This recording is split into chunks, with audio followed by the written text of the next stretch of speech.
తండ్రి వచ్చి, ఏంది కుమారుడా బయట నిలబడ్డావు, లోనికి రా అంటే, ఏం జరుగుతుంది ఇక్కడ అంటే, మీ తమ్ముడు వెళ్ళిపోయింది కదా, మన ఇంట్లో నుంచి వెళ్ళిపోయింది కదా, ఇప్పుడు వచ్చిండు కాబట్టి నేను ఒక పార్టీ చేస్తున్నా, అందరికి పార్టీ ఇస్తున్నాను అంటే, నీ ఆస్తిని పంచుకొని పోయి విచ్చలవిడిగా తిరిగి ఖర్చు పెట్టిన ఇతని కొరకు నువ్వు ఒక పార్టీ చేస్తున్నావా?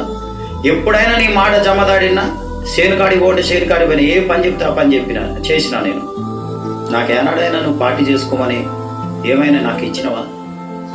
మందల నుంచి ఒక ఆడపిల్ల నన్ను ఇచ్చినవా నాకు?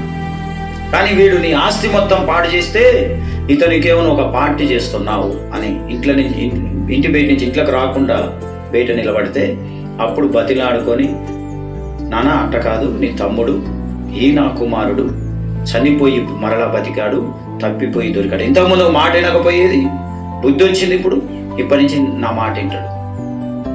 ఇంటి నుంచి వెళ్ళిపోయిండు, మళ్ళీ ఇల్లు వెతుక్కుంటూ వచ్చిండు. కాబట్టి ఇతడు తప్పిపోయి దొరికాడు. ఎట్లా అంటే, తన స్నేహితుల మాటలు విని చెడు సహవాసం చేసి ఆస్తి పంచుకొని పోయి ఆ స్నేహితులు ఎలాంటి వారు అనేది తెలుసుకున్నాడు. తన కాడ డబ్బులున్నంత కాలం ఉన్నారు అతనితోటి, తన దగ్గర ఉన్న ఈ పంచకపోయిన ఆస్తి మొత్తం డబ్బులన్నీ అయిపోయినాక ఎవరిని దారినా వాడు పోయిండు అంటే, నాకు